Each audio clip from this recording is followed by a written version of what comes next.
Well, what's good, First Church? It's great to be back with you guys. I hope you guys had a great week online, Jasper County Jail, Hebron, and DeMont Wheatfield. Good to be here with you guys. I'm so glad to be back from vacation. Last week, Pastor Sam Hamstra brought a totally awesome message. He did a marvelous job. I miss you guys. I went to church in Minnesota, and it was a great church. But it wasn't First Church, I'm telling you that right now. And no matter what your background is, whether it's your first time in a long time, church is a place where no one's perfect and everyone's welcome. And we're here to find purpose, hope, meaning, and new life in Christ. We're in a brand new teaching series called Why Are There So Many Churches? And I want to talk about churches, why there's so many. I think for everyone, Christian or non, there's going to be a super valuable message series. And this week, as is often the case, I'm just laying out the chips and salsa, just an appetizer. Next week, main course. Next week's gonna be really good. I've got an important message next week. This week, also good. Third week's gonna be terrible. No, just kidding. Third week will be fine, too. But today, initially, I wanna talk about how do you know if a church is real, godly?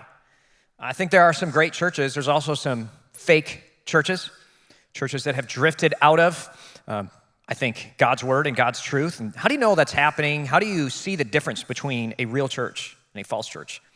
What we're going to do today is lay down a core analogy with a story. And then we're going to look at some Bible in Luke chapter 23, verses 39 through 43. You're welcome to turn there in your Bibles with me if you'd like. We're going to be going through it verse by verse, that specific passage, studying it very closely.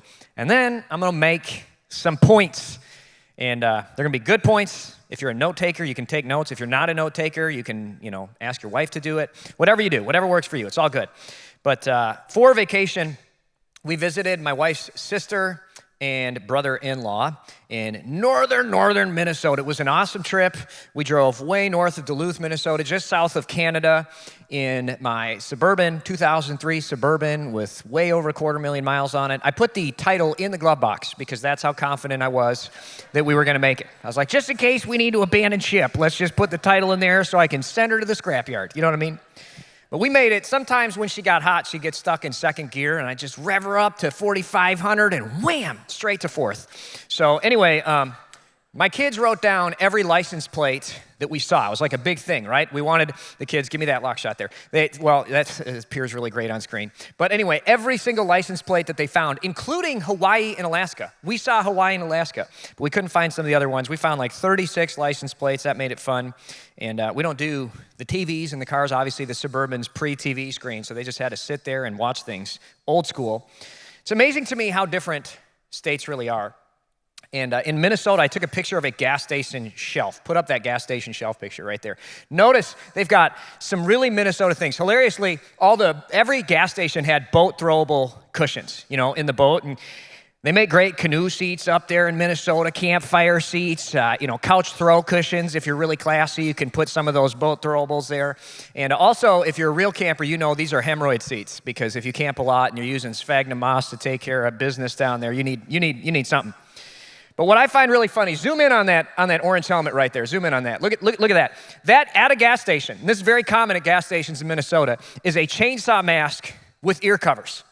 And that helmet, you find it all the time. Why don't you leave that up there for a second? Because what happens is when you pull up to the cabin up north in Minnesota, and cabins, anything north of the Twin Cities, that's a cabin up north is what we say. And the old Subaru, because that's what Subaru with your global warmings, no joke, and your Bernie sticker, right? You pull up there in Minnesota to the cabin. There are trucks, but not many. Usually it's just all, Toyotas and Subarus. Often when you pull into the driveway in northern Minnesota, you're going to see some down cedars, some giant red pines in the driveway. So you stop by the old gas station and you buy the chainsaw mask. Notice, they don't carry any chainsaws. They just carry the chainsaw mask. And here's why. This is critical. You need to understand Minnesota culture. When you buy that mask, naturally, some Minnesota nice old fella is going to say, did you have a tree down? I've got a 24-inch steel in my Subaru trunk. You want to borrow it. You don't need to bring it with you. You buy the mask. It's like waving a flag, come help me. So they'll come out and, hey, I brought 2 chainsaws. I got 2 chainsaws in my trunk. I'll help you. I got the 24-incher and the 20-inch. Fire it up. Let's do it together. So different. Gas stations are, and every gas station in Minnesota has like 5 live bait tubs in there. My kids are like, look at the fish. I'm like, look at all the dead ones. You know what I mean? Because there are always like a ton of dead minnows in there. Anyway, in Indiana, you know what my brother-in-law really wants in Indiana? Like, this is a confection. You can't get this in Minnesota. He wants the double-decker oatmeal cream pie. You ever had one of those tasty licks right there? He's like, give me that. We bought a whole box for Tim. He wanted those. You couldn't get those. They don't sell that in Minnesota. In Minnesota, if you want a snack at a gas station, it's all gluten-free, lactose-free, THC pot brownies. And that's what they have in Minnesota. For real. Right at eye level. Like for the kids, you know, they got cartoons on there. I'm like, you know, Minnesota people eat, oh, that one's a little spicy there. Got a lot going on. I'm getting real hungry for some more. It's crazy. Everywhere. I got to talk to my kids about sober-mindedness now. You know, what does 11 milligrams of THC mean, Dad? It's like, stop. We're leaving the state. It's terrible. Minnesota lakes. I didn't intend that to be as funny as it was, but it is funny, I guess. It's literally what they have. I couldn't believe it. But Minnesota lakes full of kayakers, canoes, paddleboards. And the big thing that they have in Minnesota, they don't have big boats. They have Lund Tiller Steer 99 Evinrudes on the back of little Lumacraft putt-putts, you know, so you take it out in the lake, go fishing. My brother-in-law's lake, 2,300 acres, 100 houses total on this big giant lake. Not a single wakeboard boat. Not a wakeboard rack, nothing. Just all your fishing boats, that's it. Indiana lakes, what do we have? Jet skis, tri-tunes, bass boats, and lots of Trump 2024 flags. Packed full, $200,000 wake boats. Where does this money come from? Like, who can afford, how is that a sentence? $200,000 wakeboard boat. Like, how, who, why?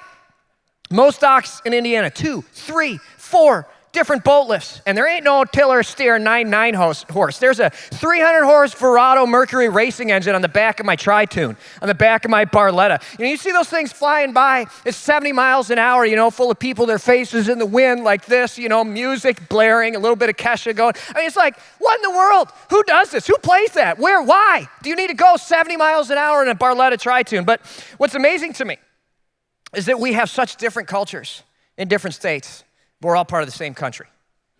You ever think about that? I mean, how different? We're citizens of the United States, but we are radically different. And some of the differences are cultural. Obviously, the food choices, the political choices, the car brands. Some are created by geography, the chainsaw masks, you know, the boat cushions, the mosquito spray. Oh, I didn't even talk about that. We're in the middle of the lake. I'm like, let's go for a slow cruise, Tim, in his boat. He's like, oh, we can't slow down or the deer flies will get us. In August, in the middle of the lake? He's like, yeah, they're bad. We did. I said, slow down, let me see. Like 30 deer flies just going after my dark hair, you know? I mean, it was crazy. They are racist, those deer flies. They like my dark hair. What makes all our states American is the Constitution, isn't it? These are the basic agreements that we made to live together. Our original Constitution laid out our government structure, our manifesto, and then our amendments over time give us different rights, the right to free speech, the right to bear arms, the abolition of slavery, the abolition of alcohol, the abolition of alcohol, ironically. Constitution, as imperfect as it is what binds our union together. Different cultures, different identities, different geographies, different physical realities, one union. People ask sometimes, especially when they come and visit, when we had, you know, Japanese exchange students, whatever, why are there so many states? Why are there 50 states? I'll tell you why. It's because we have a big country. It's a big country with a lot of different needs. If we had one state, 2 states in this giant nation, wouldn't be very effective. The government of California can barely govern. They've got huge problems because we have a huge state that doesn't meet the needs of its people individually. Similarly, generally, there's a lot of different churches because there's a lot of different people. And unlike the United States, Jesus has a scope that's much larger than the United States. John 3:16 says, for God so loved the world. The world. God's movement is to care for the whole world, and he created the church to care for the world. The Greek word for church is ekklesia, and literally it means gathering. Gathering, that's what church means, literally. Sometimes people ask me, Pastor, why do I have to go to a building to do church? Can't I just do church alone? And no, you cannot. By definition, church is a gathering of believers. At its minimum, the Church of Jesus is a gathering of Jesus followers who get together to learn about and follow Jesus better. Typically, they learned from an apostle. In biblical era, those are people who had firsthand knowledge of Jesus. They knew Jesus.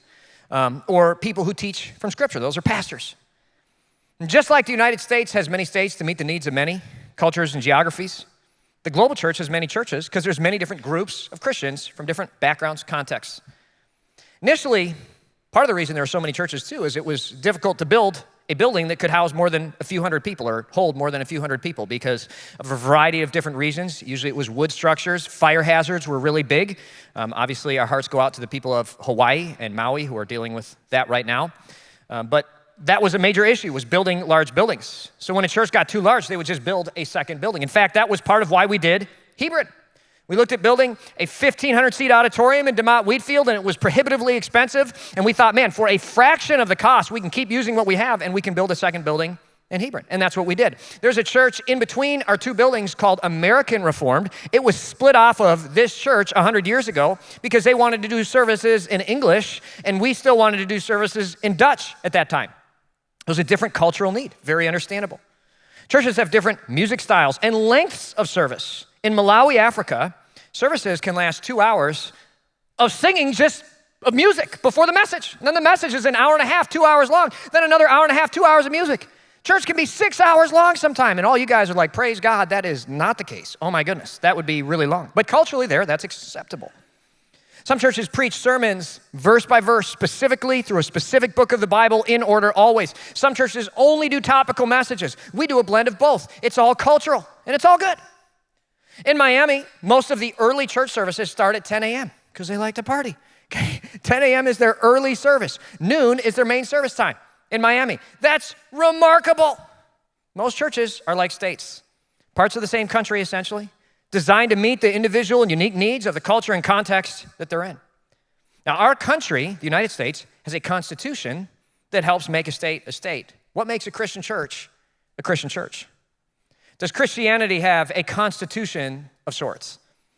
And the answer is yes. It's not called a constitution, but I think in general we have a clear set of core values outlined in the Bible in multiple different ways and places that pretty clearly define what makes a Christian church real and true.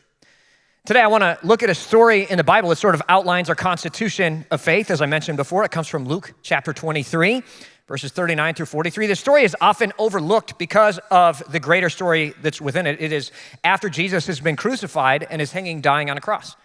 It's very emotional. A lot of people try to fly over this part of the Bible because it's very sad, to be honest. But as was often the case in the Greco-Roman world of antiquity, people were crucified in groups because so many people received the death penalty. It was a brutal culture, society in existence. Jesus is being crucified one afternoon on a Friday with three people total. And the two criminals, one on his right and one on his left who were dying, took different strategies in interacting with Jesus. And one of the criminals mocks Jesus. The other one ends up choosing to follow Jesus as leader and forgiver and ends up dying and going to heaven hours before he dies. And I think if there was ever a basic understanding of what is the least I need to do to become a Christian or for a church to be a church, this is it. This is the bare minimum. In verse 39, it starts off saying, one of the criminals hanging beside him scoffed. So you're the Messiah, are you? Prove it by saving yourself and us too while you're at it. Us too while you're at it. This guy has a pretty simple strategy. A couple weeks ago, there's a lady that's a good friend of ours, and she had this boy, she's a single girl, and she had this guy who had kind of a crush on her, right? And he was trying to flirt with her and get her attention all summer long, and she was very disinterested in him. And eventually, he found out that she was formerly a KV tennis champion. And so he looks at her, and he's like, I bet I could crush you in tennis, even though I've never played. And she was like, I will kill you, right? And so then she played him, and she did. She smoked him, but he took her on a date and bought her ice cream afterwards, and that's how he did it, right? Same strategy that the criminal's taking right here. He's looking at Jesus saying, I bet you can't. And Jesus, isn't like this lady. He's like, I'm not going to take the bait. The other criminal had a different strategy. It says, but the other criminal protested. Now, this is absolutely critical. The other criminal is about to lay down the basics of our faith. This is like the bare minimum that you need for the constitution of our faith. And what is going to be contained in these next verses are 5 tenets that are core to being a Christian, to following Jesus. And the first one says, don't you fear God? And the first standard here is fearing the eternal God of the universe. And fear is kind of an old word in this context, but what it means, and this is a big deal, is deep, life-changing respect, honor, and submission to whatever we fear. And this is a huge deal. If a church doesn't have a fear of God, a deep, life-changing respect, honor, and submission, it's not a church. And if a Christian doesn't have this, they're not a Christian. Do you fear God? Does our church have a fear of the Lord, an understanding He is the God of the universe, the authority over all, right? Don't you fear God, even when you've been sentenced to die? Standard number 2, understanding that this life will come to an end. This is such a big deal. You know, if we weren't gonna die, why would we come to church? If we just live forever, we just, keep building up our lives, getting newer wakeboard boats, having fun, going whatever. But death is this critical problem that we need to address. And God came to address the problem of death. He removes the victory of death, the sting of death. And if a church doesn't talk about the problem of death, it's not really a church. And if a Christian doesn't really think about how God came to address this fundamental issue, what happens when you die, where do you go after you die, it's not a church. He goes, even when we've been sentenced to die, and then verse 41, this is critical, point number 3, we deserve to die for our crimes. We deserve, and the key word here is deserve to die for crimes. See, this criminal is admitting we have sinned against God's standard and we must repent. The criminal recognizes his sins are not just against people, but against God. He's referencing not just physical death here, he's talking about a spiritual death. The biblical definition of spiritual death is separation from God. You can't be with God when you have sin in your life. If you claim to be a Christian and you say, well, I'm a good person, and God's gonna accept me because I'm a good person, you're missing the point. I mean, the point of Christianity is that we fall short and there's nothing we can do about it. We have sinned against God and against people. We're separated from God. And if a church doesn't preach this, it's not a church. Okay, we've sinned against God, but this man hasn't done anything wrong. What he's doing here, point number 4, that's critical, is he's admitting that Jesus lived a sinless life. There's something unique about Jesus. Jesus is God in the flesh. He has not sinned. He does not deserve to die. He is able to, as an innocent person being crucified, offer grace to others. This is a huge deal. If a church doesn't talk about the deity of Christ, the sinlessness of Christ, it's not a church. And then he goes on and he said, Jesus, remember me when you come into your kingdom. And what he's doing here is he's asking Jesus to forgive him is the only way. Saying, Jesus, I recognize I'm a sinner. You're sinless. I need your grace in my life. He's calling on the name of Jesus to save him is the only way. And this is what makes a Christian and a church a church. It's one of 5 basic tenets that are core to what a church is. And I love the way that Jesus responds in verse 43. It says, and Jesus replied, I assure you today you'll be with me in paradise. Hey, guess what? You're a Christian. You're going to heaven when you die. Pretty cool. Those are the 5 points that are the basis of our faith. And a church is a place where people gather together to learn about and worship Jesus and find salvation in him. And this means 5 things. Fearing the God of the Bible, understanding that this life is going to end, that we're going to die, understanding that we have sinned against God's standard and must repent, believing that Jesus lived a sinless life, and asking Jesus to forgive our sins is the only way. Those are the basics of our faith. Now, I would add one more, a 6th one, and that is believe the story of God revealed to us in the Bible. And I could go into that much, much more. But I think the Bible is the complete, sufficient, final authority and guide for the church. But I think these 6 general basics are sort of the foundation of the church. If a church has these 6 things present, it's more than likely it's probably in the country of Christianity. It's within the boundaries of being a good church. Now, there's obviously more to America than its constitution, and there's more to Christianity than these 6 things. But I think it's a great starting place to sit down and really think, hey, are we in the same faith? Are we in the same religion? Do we believe generally the same things? And churches, I think, especially recently, have begun to violate the boundaries of our constitution of faith. I've seen a lot of churches move outside of the country of Christianity and become a new thing, a different thing. And I want to list some of those ways that that's been happening. And what I'm going to do is list 3 ways that I think we're violating the boundaries of what God calls Christianity. This is by no means a comprehensive list, but you might find this helpful, Christian or not. I think it's helpful to really put these definitions in place. And the first way that I see this happening is, number 1, by not believing that we're sinners who fall short of God's standard. I think what happens is we really start to focus on the grace of God without also balancing that out by looking at the truth of God in our life. We just start to say, well, God will just forgive me. It's good. I can do whatever I want. Early in my ministry career, I worked at a church where they were toying with this constantly. They loved to talk about grace, didn't like to talk about repentance. And I think we thought that because of God's grace, we could basically do whatever we wanted and act like the world. And I remember on a church staff retreat, we went to the river in Minnesota and had a great time, swimming and playing all day. And then at night, people just started partying. Bonfire got lit and everybody was drinking around the bonfire. And Chris and I said, we don't want anything to do with this. We're going to bed. But the next morning I woke up long before anyone else, obviously, and I went to the fire pit and saw literally, I would say, at least 100 bottles and party debris around the fire. And I thought, how does this reflect our new life in Christ? How does this reflect God himself living inside of us? We have to turn from sin out of gratitude to Christ. God calls us not to live in a state of drunkenness. And I'm not saying drinking in moderation is wrong, but getting drunk is part of life that we're called to leave. And I think we were missing that.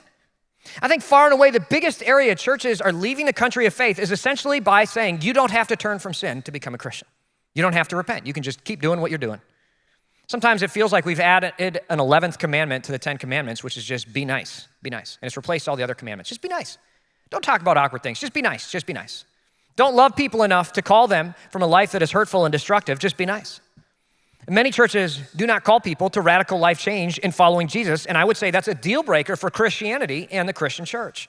In many ways, I think that's what made progressive Christianity. Believe God exists, but sin doesn't really matter. Just believe in God, but don't change anything. If you're not changed, I don't think God's alive inside of you. He changes the way that we live. God calls sin sin because it leads to lower levels of life satisfaction and it hurts people and it stops human flourishing. I think it's pretty clear from our social experiment with progressivism that sin hurts people in our community. Just talk to teachers.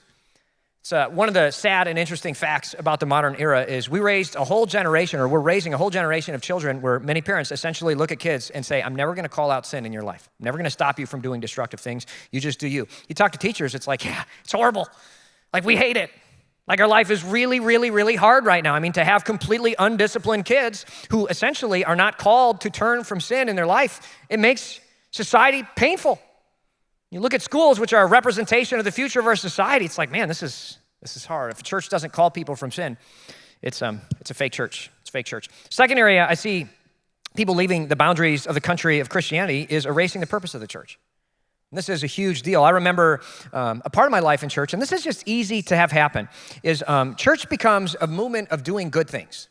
You just get together, and you talk about theology a little, and you leave. And if an alien came and compared the church to a Lions Club, a Rotary Club, a Shriners, it would be really tough to see the difference materially, right? A country club that gathers, a social justice club that gathers is not the purpose of the church. And these are not bad things. They're good things. The church has been the primary locus of racial reconciliation worldwide, always has been. The church has been by far the most significant advocate of fighting global poverty worldwide forever. And these are good things. I'm not saying they're bad things. I'm not saying the church should stop doing these things. They're just not the main thing. The purpose of the church is to make disciples of Jesus Christ. Matthew 28 makes it so clear. It's to build God's kingdom and nation by making disciples of Jesus. We're not just here doing service projects. We're giving people eternity in heaven with Jesus. We're removing the sting of death, and we're showing people the way of love and forgiveness through Christ. There is no greater good ever, period. There's no greater purpose in life than making disciples of Jesus Christ. And today, maybe you've seen this, but I see the church's purpose getting hijacked by people who allow good things to become God things. And this is critical, and I want you to lean into this. When a good thing becomes a God thing, it becomes a bad thing. How many people in life, they take maybe their spouse, who is a good thing, and they start to worship that person, root their identity in that person, become needy and clinging to that person. All of a sudden, a good thing becomes a God thing, and then it becomes a bad thing. You don't give me enough time. I'm jealous. I'm angry. Friendships, whatever. So many different things in our life. When a good thing becomes a God thing, it becomes a bad thing. Listen, social justice has been a good thing in different contexts. Racial reconciliation can be a good thing. Caring for the poor or women's rights or men's rights can be a good thing. The church has always led the best charge in these areas. But when a good thing becomes a God thing, it becomes a bad thing. And I think subtly over time, what happens in different contexts, different ages, different stages, the church has allowed good things to become God things. And when you make a good thing that isn't God, when you make it God, it's going to disappoint you because it's a fake God. And when you root your identity in something that you really think is going to define you, it's going to bring life to you, and it doesn't. And that's what idol stands for. It doesn't offer life. It's a false God. It's going to make you mad. It's going to disappoint you. And I think this is one of the things that's really hurt the church in general is we've removed God from the throne. We put false gods on the throne. People come and they get disappointed because they're not finding life in church. The third area I see churches walking outside the boundaries of the country of Christianity is forgetting that grace saves us. And this is sort of the opposite of the first one. This is, instead of only talking about grace, we only talk about truth, about how we need to turn from sin. This one is commonly called legalism. Many people forget that the criminal on the cross didn't save himself. He relied on the grace of Jesus. And I think that sometimes churches start to focus on our own actions. If I do enough things, if I wear the right clothes, if I read the right things, if I say enough prayers and watch the right stuff, God's going to accept me. God doesn't accept us because of what we do. He accepts us because Jesus died in our place. And like the criminal on the cross, we must admit there's nothing we can do. We need God's grace to save us. Our actions after that moment, after you ask Jesus to forgive your sins and lead your life, your actions are an act of gratitude as a result of God's transformation, but your actions don't save you. Many times I see new Christians in particular, they come from a pretty rebellious life, and it's very tempting to fall into legalism. The structure feels really good from the previous unstructure of your life. It's not wrong to transform your life. It's not wrong to be transformed in following Jesus, but what makes us right with God is God's grace, not our actions. Isaiah 64:6 puts it this way: we're all sin infected, sin contaminated. Our best efforts are like grease-stained rags. Imagine cleaning a window with a grease-stained rag. The other day, my son and his little sister, they're 5 and 7, they made a big mess. They spilled a whole party bag of like Ruffles potato chips, which is it's a long story how it happened, and just presume that my house is a madhouse, because that's what it is, right? And so pulling on it, bad things, and what I appreciated is they both looked at me like they were gonna die, and I was like, good, you have messed up, okay? And they knew that they needed to clean up, and it's funny because they were fighting, but all of a sudden they're scared and they're like cleaning up. And I want you to imagine 2 raccoons trying to clean up a party bag of spilled Ruffles potato chips. They're not doing good. It's just getting put under the couch. I mean, nothing good's happening here. They're cleaning. Now, here's the thing. As their father, I actually appreciated that they were cleaning, not because of the act of cleaning, but because they had penitent hearts. Right? It was really good. I appreciated, like, they're working together instead of being adversarial to one another. They're loving one another. They're working together. They're trying to fix the mess. I let it go for a little bit. Right? I appreciated that. Now, if my son had been looking at my daughter and been like, you're doing it all wrong, you're terrible, I'm doing it the right way, you're doing it the wrong way. Listen, you're both 5 and 7. You're both doing a terrible job. Like, it's awful. Okay? The only reason I like you doing this is because your heart is good. Listen, our good actions, it's about the heart. And if you're doing all these right things with a bad heart, God doesn't like it. We're saved by grace through faith, and our actions are an act of gratitude for the grace that God has given to us. Churches that focus on actions in place of God's grace do not please God. And I think it's so easy to fall into this fire and brimstone legalism on the other side of the coin, right? And it's a balance of both, grace and truth. Problem number 1 is just the other side of the coin of problem number 3. Those are the 3 ways I see churches walking outside the boundaries of faith. I used to give a talk like this, and this is what I'd always say. I'd say, and here's the thing about churches is, all churches have different methods, but the same message. It's all good. And I'd still say to a certain extent that's true, but today that's changing. I think many, maybe even most churches fall within the country of Christianity, but there is a sort of civil war brewing within the Christian church about who we're going to be. I think a talk like this is really, really critical. As your kids grow and move away, I think it's critical to teach them to identify, hey, what makes a church solid? I think the church is pointless if we're just a country club, a Lions club, a Shriners club, gathering together to buy some toys, do some service projects, and do some good causes. It's fine. It's okay. But church is more than a nice cause. We're hope, life, and eternity. It's the purpose of our existence. The church of Jesus is the answer to everything. It removes the sting of death and the victory of death and gives us hope, peace, and a purpose. I think about the criminal on the cross who saw death and his sin and saw Jesus' innocence and asked for salvation, and I think that's who the church needs to always be. I never want to lose that. I was writing this message, I thought about my friends Bart and Raquel. And 3 years ago, they started coming to our church, broken and hurting, families falling apart, living in unstable lives, full of broken heart and loneliness. And at our church, through Jesus, they learned to receive forgiveness and admit fault. Bart rededicated his life to Christ, and Raquel found a personal relationship with Jesus for the very first time in her life. And God healed their souls and healed their broken hearts and healed relationships. And as they followed Jesus, they left their lives of sin. I got to do their wedding in our generations room. They serve and they bring and they talk friends into following Jesus and getting married. And in 3 weeks, they'll be making profession at our churches. After years of following Jesus faithfully. And it was because of Jesus Christ and his grace through our church. That's who we are. But the other criminal protested, "Don't you fear God when you have been sentenced to die? We deserve to die for our crimes. But this man hasn't done anything wrong." Then he said, "Jesus, remember me when you come into your kingdom." And Jesus replied, "I assure you, today you'll be with me in paradise." I am so proud of Bart and Raquel. And really, I'm just proud of Jesus Christ. And I'm so thankful that he gave us his church. Only the church heals hurts and breaks down barriers and gives us hope and creates reconciliation and gives us second chances and erases cancel culture and creates opportunity and paves the way for forgiveness and calls people to the best life. And today, I want to ask you, I think, a very important question. And you can scan your blue cards. There's a QR code on your blue card that will lead you to our discussion questions. But I really want you to think about this. I hope that you actually do. This week's are kind of really important. But are you in God's nation of faith? Critical question. Do you, I think it's good to evaluate a church, like, hey, is this church whatever? But I want to know, are you personally living a life? Because, I don't like that church, I'm going to leave that because this and whatever, and they're becoming, progressive, or they're becoming too conservative, or whatever it is. I want you to evaluate your life, your family, your children, your heart. Are you living in God's nation of faith? Do you fear the God of the Bible? Life-changing respect, honor, and submission in your life. I think many of us do not. You look at your life in church versus out, it's like basically you come and are no different and indistinguishable from the world around you. Do you fear the God of the Bible? Do you understand this life will end? Everybody's gonna die. I say it all the time. The death rate in America hovers right around 100%. Life is very fatal for everyone.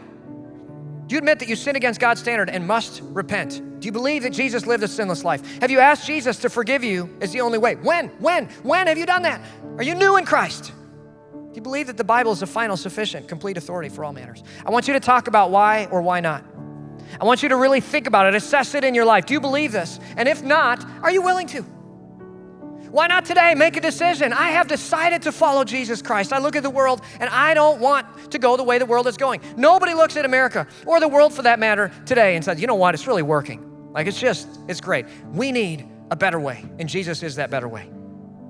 Today I look at America, I see lots of people who are far more concerned about their personal needs and agenda, and far more states that are focused on themselves and don't care about our nation and our union. And it's heartbreaking to watch a great nation like America crumble. It is. And I care about that. But I care about that far, far less than I care about the flag of our faith. And today I see something similar happening in our churches. Individuals and churches that fight for themselves ahead of the nation of Jesus in a fear of God and his kingdom. And today I'm asking you to help rebuild our movement.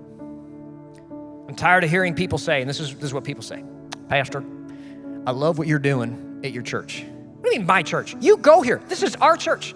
We're building this together. Become an owner. Plant your family's flag in the sand on our beaches and say, we're going to build this together. It's metaphorical. I wish we had beaches. We don't. But plant your family's flag here and say, let's do this.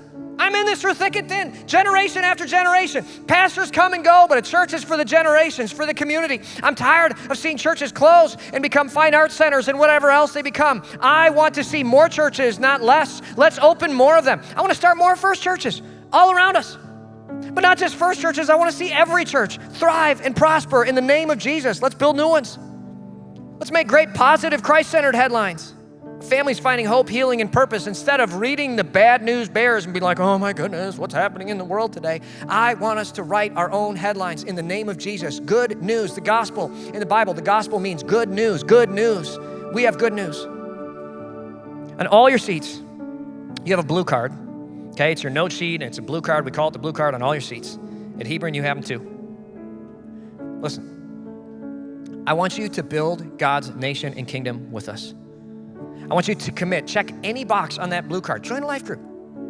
Get re-engaged with the church. Instead of just coming and sitting saying, whatever, that's good. That pastor gave something interesting. I want you to be a part of the greatest movement on earth. I want you to stop saying, I like that church, and start saying, I love my church. This is mine. I'm an owner.